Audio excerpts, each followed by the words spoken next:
Победам вместе с семьей. К своему завершению подошел Кубок главы Якутии по классическим шахматам, собравший в этом году 58 участников, среди которых и 6 гроссмейстеров из 11 регионов.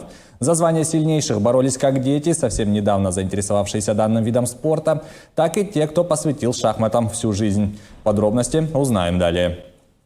Помимо самих игр, в программу турнира входили мастер-классы под руководством приглашенных гроссмейстеров. Порядка 200 человек научили не сдаваться, ведь если кажется, что победа ускользает из рук, всегда есть шанс переломить ход игры в свою пользу. Якутские шахматисты всегда готовы тренироваться и учиться чему-то новому, и доказательством тому стали результаты Кубка главы.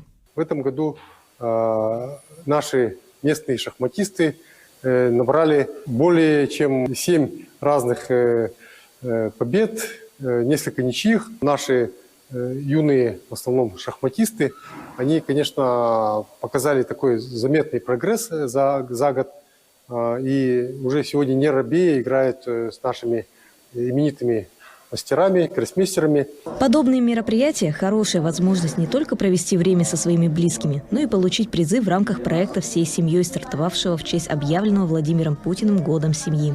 Одними из участников является семья юной шахматистки Виктории Степановой. На турнире ее поддерживали мама и 2 старшие сестры. В начальной школе, когда распределяли по шашке или шахматам, я пошла на шахматы. И так до сих пор играю. Волнуетесь? Нет, я привыкла уже к турнирам. Это очень важно. Во-первых, моральная поддержка для ребенка, она и физическая, присутствие матери. Поддержка в любом случае, не волнение, успокаивается, видит, что рядом есть человек, который ее поддержит. После серии захватывающих партий стали известны имена победителей.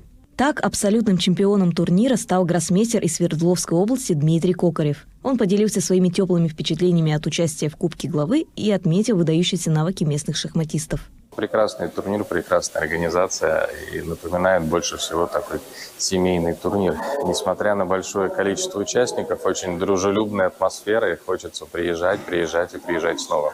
Но местным шахматистам хочется пожелать прогрессировать и дальше примерно так же, как это происходит сейчас. В этом году уже даже в сравнении с прошлым годом результаты были сильно лучше. То есть очков с гроссмейстерами было набрано больше. Результаты в турнире были показаны гораздо выше. Также победителями стали Алексей Гребнев, взявший серебро, и Дмитрий Кряквин – бронзу. Среди женщин победителями стали Баира Кованова, Олеся Моисеева и Полина Пак. Среди ветеранов Александр Якименко, а золото в категориях юноши и девушки присудили Давиду Местникову и Эми Киселевой. Кубок главы Якутии проведен при финансовой поддержке компании «Алроса» и целевого фонда будущих поколений Якутии. Марина Захарова, Георгий Григорьев.